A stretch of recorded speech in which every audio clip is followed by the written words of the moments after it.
Alhamdulillah, Alhamdulillahil wahidil ahadis samad, alladzi lam yalid wa lam yulad wa lam yakul lahu kufuwan ahad. Ahmaduhu subhanahu wa ta'ala wa ashkuruh wa usni alaihi wa nukabbiruh wa nastahdihi wa nastaghfiruh wa nusalli wa nusallim Muhammadin sallallahu alaihi wasallam wa ala alihi wa ashabihi wa man da'a bi da'watik waqtada bi sunnatik ila yaumil la raiba fi. A'udzu billahi minasyaitonir rajim. Bismillahirrahmanirrahim. Ya ayyuhalladzina amanu taqullaha haqqa tuqatih wa la tamutunna illa wa antum muslimun. Rabbi shrah li sadri wa yassir li amri wahlul 'uqdatam min lisani yafqahu qawli. Uhayyikum bi tahiyatul Islam, tahiyatul mubarakah, tahiyatul fil ahlil jannah. Assalamualaikum warahmatullahi wabarakatuh. Alhamdulillahirabbil alamin. Ikhwan fillah rahimatullah. Pertama dan paling utama, mari senantiasa kita panjatkan puja serta syukur kehadirat Allah Subhanahu wa taala. Rabbi Rabbukum Rabbus samawati wal ard. Tuhanku, Tuhan kita semua dan Tuhannya alam semesta, yang senantiasa memberikan izin kepada kita untuk beraktivitas, untuk bekerja, untuk beramal, untuk beribadah di buminya Allah. Dan insya Allah dengan kerja, amal dan ibadah itu menjadi bekal kita menghadap Allah Subhanahu wa ta'ala. Salawat serta salam kita haturkan kepada baginda Nabi besar Muhammad sallallahu alaihi wasallam, uswah dan teladan buat kita semua, yang insya Allah telah membimbing kita, mengajari kita, menunjuki kita kepada siratal mustaqim. Dan insya Allah kita semua senantiasa diberikan kekuatan oleh Allah untuk menapaki jalan siratal mustaqim ini sampai akhir hayat hidup kita. Amin, amin ya rabbal alamin.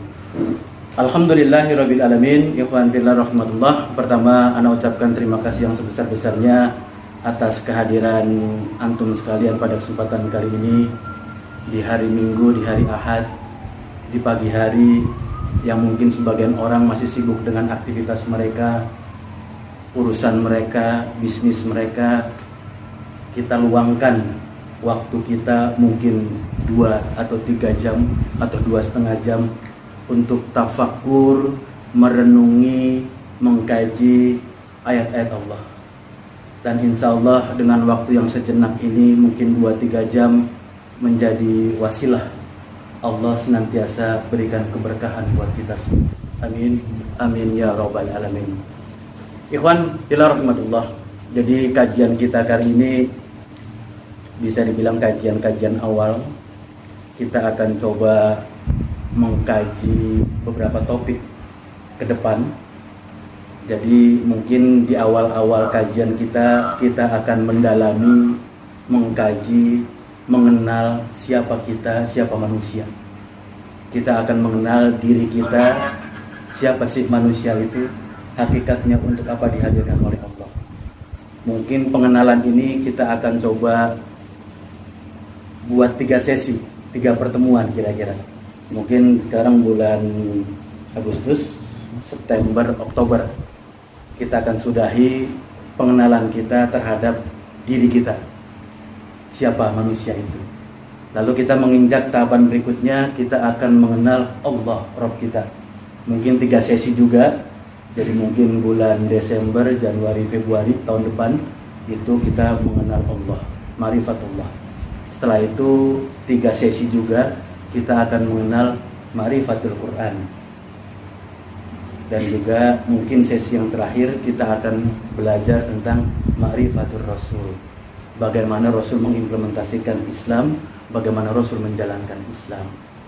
Jadi kira-kira kalau kita buat satu materi 3 pertemuan, dan ini ada 4 materi, berarti kira-kira 12 kali pertemuan. Jadi insya Allah setahun kita akan paham siapa kita, siapa Rabb kita, bagaimana Al-Quran itu, lalu bagaimana Rasul menjalankan Al-Islam itu. Jadi mudah-mudahan kita semua diberikan kesehatan, diberikan kekuatan, diberikan keistiqomahan untuk terus diberikan izin oleh Allah untuk belajar, mempelajari Al-Quran, sehingga akhirnya Allah pahamkan kita tentang dini Islam. Ikhwan fillah rahmatullah. Jadi ini sesi pertama terkait dengan ma'rifatul insan, siapa manusia. Sebelum belajar materi-materi yang lain, sebelum bicara masalah kaidah-kaidah yang lain, belum bicara hukum-hukum yang lain, maka yang paling mendasar buat kita harus paham terlebih dahulu siapa kita. Allah sudah hadirkan kita sekian puluh tahun, bahkan mungkin tergantung usia kita masing-masing. Ada yang 60 tahun, ada yang 40 tahun, ada yang 30 tahun kita dihadirkan sebagai manusia. Lalu sudah pahamkah kita siapa manusia itu? Siapa kita itu?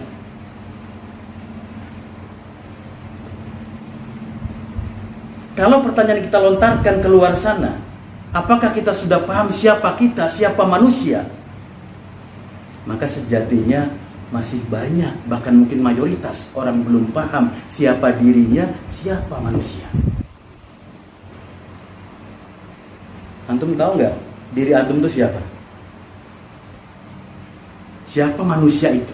Siapa sih kita itu? Paham nggak kira-kira? Ngerti nggak hakikatnya kita tuh dihadirkan Allah tuh untuk apa?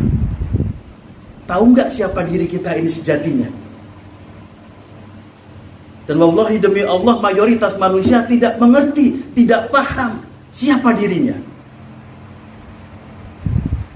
Contoh saja misalkan, kalau kita berinteraksi dengan orang, baik teman, tetangga maupun teman kerja mungkin begitu ya.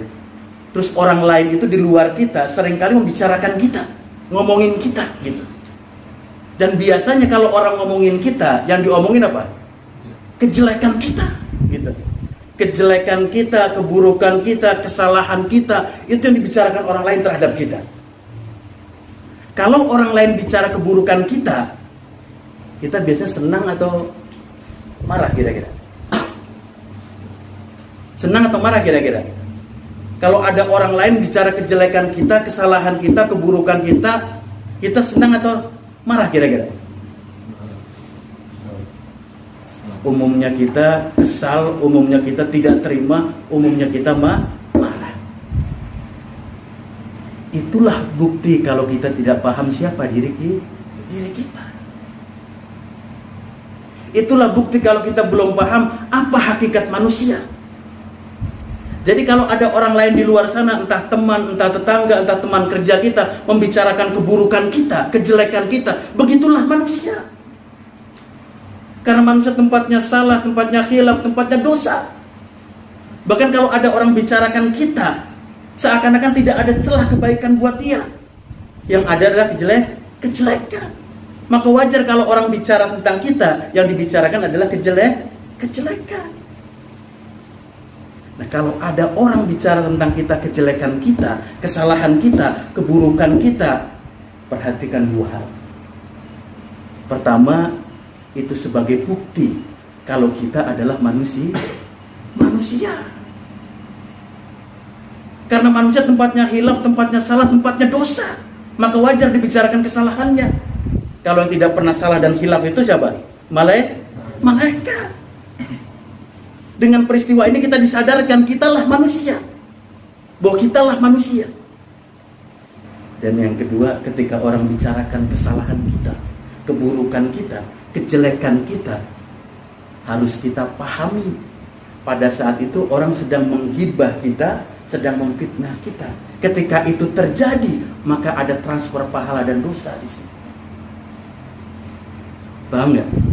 Kalau ada orang selalu bicarakan kita nih yang jelek saja, yang buruk saja, kesalahan kita saja, saat itu Allah sedang mentransfer antara pahala dan dosa. Kalau kita digibah, kita difitnah, maka kebaikan-kebaikan orang itu ditransfer oleh Allah kepada kita. Kalau nggak bisa menutupi dosa fitnahnya, dosa gibahnya, apa yang terjadi? Pahala dia udah ke kita semua, udah habis semuanya, nggak ada lagi yang bisa ditransfer. Apa yang terjadi? Allah izinkan kesalahan kita, dosa kita transfer ke yang bersangkutan. Itulah manusia. Maka mayoritas manusia belum mengerti siapa dirinya hakikatnya. Maka terus belajar, mengkaji agar kita dipahamkan oleh Allah siapa hakikat diri kita. Dan sejatinya orang-orang yang beriman itu punya visi, punya misi yang jelas. Orang beriman itu punya tujuan hidup yang jelas. Orang beriman itu punya target hidup yang jelas. Maka mustahil kalau dia beriman dalam kehidupan ini dia bimbang, dia galau, atau terombang-ambing dengan situasi dan kondisi. Mustahil, karena orang beriman itu punya visi dan misi dalam kehidupan ini yang jelas. Bahkan sehat tidaknya manusia tergantung seberapa sering dia berpikir untuk apa dia diciptakan oleh Allah. Kalau setiap kesempatan, setiap waktu yang hadir dalam pikirannya, hadir dalam hatinya, hadir dalam benaknya, untuk apa aku dicipta oleh Allah, maka itulah orang yang sehat. Artinya apa? Artinya kalau jarang kita berpikir untuk apa kita dicipta oleh Allah, atau mungkin bahkan gak pernah terfikirkan untuk apa Allah menciptakan kita, maka kita belum sehat. Maka kita belum sehat.